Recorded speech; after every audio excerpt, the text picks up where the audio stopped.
Assalamualaikum warahmatullahi wabarakatuh. Halo anakku sekalian, berjumpa lagi dengan saya Bu Endah Septiani dalam materi kelompok sosial untuk pembelajaran mata pelajaran sosiologi di kelas 11. Baik anak-anak, setelah pada pertemuan lalu kalian telah mempelajari tentang kelompok sosial tidak terorganisir, di pertemuan kali ini kita akan belajar bersama tentang kelompok sosial terorganisir.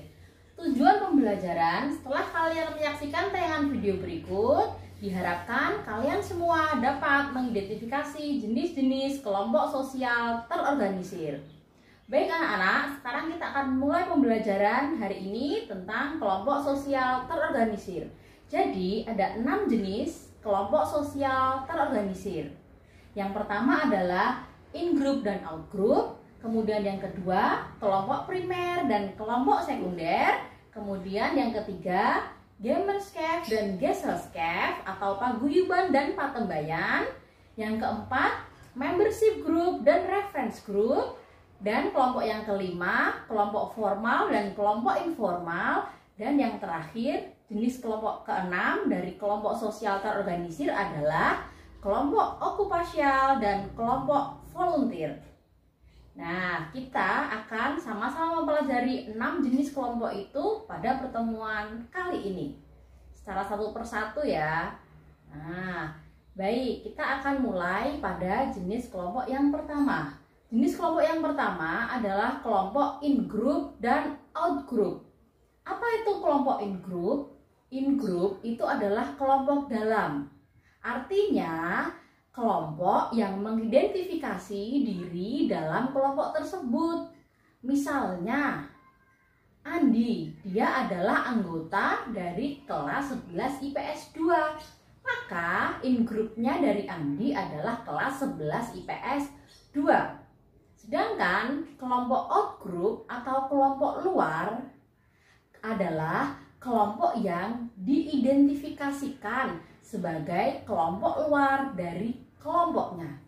Contohnya, tadi Andi merupakan anggota dari kelas 11 IPS 2. Maka outgroup atau kelompok luar dari Andi adalah kelas 11 yang lainnya.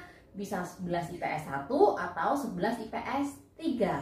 Nah, itu adalah jenis kelompok yang pertama. In-group kelompok dalam dan out-group kelompok luar. Kita beranjak pada jenis kelompok yang kedua. Jenis kelompok yang kedua adalah kelompok primer dan kelompok sekunder. Apa itu kelompok primer dan sekunder? Kelompok primer itu adalah kelompok yang individunya saling mengenal dan berinteraksi secara intens, kemudian bersifat informal, akrab, dan personal. Contoh dari kelompok primer adalah keluarga. Nah, keluarga hubungannya sangat erat, kemudian bersifat informal, akrab, dan personal. Selain keluarga, contoh dari kelompok primer adalah kelompok dari teman-teman sebaya yang dekat dengan kita. Itu juga merupakan contoh kelompok primer.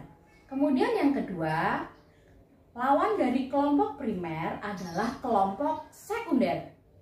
Kelompok sekunder itu apa? Kelompok sekunder itu adalah kelompok yang anggotanya tidak harus mengenal secara personal. Mereka kurang akrab, kemudian hubungannya tidak langgeng. Kelompok sekunder itu berkumpul atas dasar kepentingan yang sama. Contoh dari kelompok sekunder adalah kelompok di tempat kerja. Mereka punya kepentingan yang sama untuk bekerja di suatu tempat. Contoh lain adalah kelompok-kelompok di sekolah. Contohnya dalam mata pelajaran sosiologi ada dibagi menjadi kelompok-kelompok. Nah, itu kelompok sekunder karena kalian kepentingannya hanya ada pada tugas itu saja. Itu termasuk dalam kelompok sekunder. Kemudian berlanjut ke jenis kelompok yang ketiga adalah Gemeinschaft dan Gesellschaft. Gemeinschaft atau paguyuban merupakan bentuk kehidupan bersama yang mempunyai ikatan batin yang murni. Nah, bersifat alami dan kekal waktunya. Gemeinschaft atau paguyuban itu memiliki solidaritas yang sangat erat yang dinamakan solidaritas mekanik.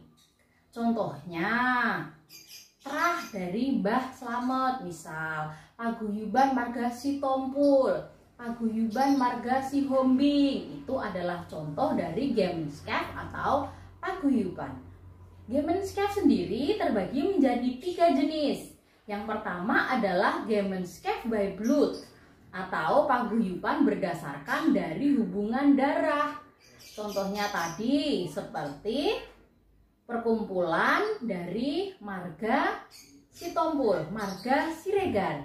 Nah, kemudian jenis Gemenscape yang kedua adalah Gemenscape by Place atau paguyuban yang berdasarkan dari daerah yang sama atau kedekatan daerah yang sama.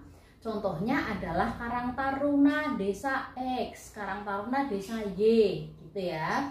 Kemudian jenis Gemenscape yang ketiga adalah Gemenscape by Mind atau mereka mempunyai tujuan, pikiran, visi misi yang sama. Contohnya adalah PGRI. Apa itu PGRI? Persatuan Guru Republik Indonesia. Mereka berkumpul, berkelompok yang memiliki tujuan, visi misi yang sama. Yaitu untuk apa? Untuk mensejahterakan seluruh guru di Indonesia. Itu tadi 3 jenis dari Gemenscape atau paguyuban. Kemudian kelompok lawan dari Gemenscape adalah Gesellschaft atau patembayan. Nah, apa itu patembayan? Patembayan merupakan bentuk kehidupan bersama yang mempunyai hubungan solidaritas organis. Kalau tadi Gemenscape solidaritasnya mekanis, kalau Gesellschaft solidaritasnya organis. Yang bersifat, bersifat apa? Bersifat jangka waktunya pendek. Nah, mereka lawan dari Gemenscape. Mereka bersifat tidak kekal, jangka waktunya pendek. Nah, gitu kan? Contohnya apa dari Gesellschaft itu? Contohnya ya orang-orang yang berkumpul di tempat kerja, gitu ya. Jadi mereka hubungannya memang tidak kekal. Kemudian jenis kelompok yang keempat adalah membership group dan reference group. Apa itu membership group? Membership group itu adalah kelompok di mana setiap orang yang berada di dalamnya itu secara fisik menjadi anggota kelompok tersebut.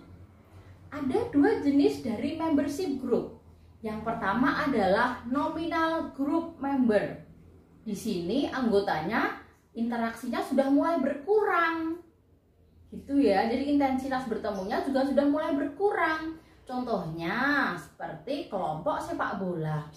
Ada beberapa orang yang jarang latihan sepak bola. Nah, ini yang dinamakan nominal group member. Kemudian yang kedua, jenis dari membership group adalah perihal group member. Apa ini? Nah, perihal group member ini adalah anggota kelompok yang sudah tidak memiliki hubungan. Jadi sudah tidak berhak untuk masuk dalam kelompok itu. Contohnya apa? Contohnya yaitu tadi dalam kelompok sepak bola yang sudah ada anggota yang sudah tidak ikut dalam kelompok itu. Nah, kemudian dari membership group, kelompok lawannya adalah namanya reference group. Apa itu reference group? Reference group itu adalah kelompok yang menurut pandangan seseorang itu dia memiliki, mengakui, dan mengidentifikasi dirinya dalam kelompok tersebut tanpa harus menjadi anggota kelompok itu. Contohnya apa? Misal ada orang yang mendaftar polisi, kebetulan tidak lolos begitu ya, tapi dia secara karakteristik, sifatnya, dia sudah dalam dirinya itu terpatri kedisiplinannya polisi, kemudian semangatnya polisi, maka polisi atau lembaga kepolisian itu menjadi reference group dari seseorang yang belum lolos dari seleksi kepolisian yang tadi. Kemudian berlanjut ya dari jenis kelompok sosial terorganisir yang kelima, yaitu kelompok formal dan kelompok informal. Ini sangat mudah sekali dibedakan. Kelompok formal itu adalah kelompok yang memiliki peraturan yang tegas dan sengaja diciptakan untuk mengatur hubungan antar anggota dalam kelompoknya. Contohnya sekolah, contohnya perusahaan. Jelas ya, di setiap sekolah itu memiliki aturan yang tegas dalam mengatur siswanya, dalam mengatur gurunya, dalam mengatur warga sekolahnya. maka sekolah menjadi contoh dalam kelompok formal. Kemudian sebaliknya, kelompok informal merupakan kelompok yang tidak resmi, tidak memiliki struktur dan organisasi yang pasti, dan tidak memiliki aturan yang jelas untuk mengatur anggota kelompoknya. Contohnya adalah kelompok arisan ibu-ibu. Nah, jadi seringkali kelompok arisan itu tidak memiliki struktur dan organisasi atau aturan yang jelas karena berdasarkan pada kepentingan untuk mengikuti arisan. Itu merupakan kelompok informal. Kemudian yang terakhir adalah kelompok okupasial dan kelompok volunteer. Apa itu kelompok okupasial? Kelompok okupasial itu merupakan kelompok yang memiliki pekerjaan yang sejenis. Jadi orang-orang yang memiliki pekerjaan sejenis, mereka tergabung dalam satu kelompok. Contohnya IDI, Ikatan Dokter Indonesia. Jadi para dokter itu berkumpul menjadi satu untuk menyamakan visi misi dan tujuan yang sama. Contoh lain PSSI, Persatuan Sepak Bola Seluruh Indonesia. Contoh lain adalah IGI, Ikatan Guru Indonesia. Nah, sebaliknya dari kelompok okupasial adalah kelompok volunteer. Volunteer itu sama seperti relawan ya. Jadi kelompok volunteer itu adalah kelompok yang memiliki kepentingan yang sama, tapi mereka kurang mendapat perhatian dari masyarakat. Begitu ya. Akhirnya mereka mengembangkan dirinya masing-masing jadi bagian dari kelompok. Contohnya adalah relawan saat adanya bencana alam. Relawan ketika ada gempa, ada banjir, itu merupakan contoh dari kelompok volunteer. Nah, baik anak-anak, jadi hari ini kita sudah mempelajari 6 jenis kelompok sosial terorganisir. Untuk tugasnya silahkan kalian membuat 6 kali 2 berarti 12 jenis kelompok terorganisir, kemudian kalian tuliskan dalam kolom komentar. Contohnya selain yang sudah Ibu sebutkan. Begitu ya anak-anak. Terima kasih untuk pelajaran hari ini kita akhiri. Kita akan berlanjut pada pertemuan selanjutnya untuk materi kelompok sosial kelas 11 IPS. Terima kasih. Sampai ketemu minggu depan. Wassalamualaikum warahmatullahi wabarakatuh.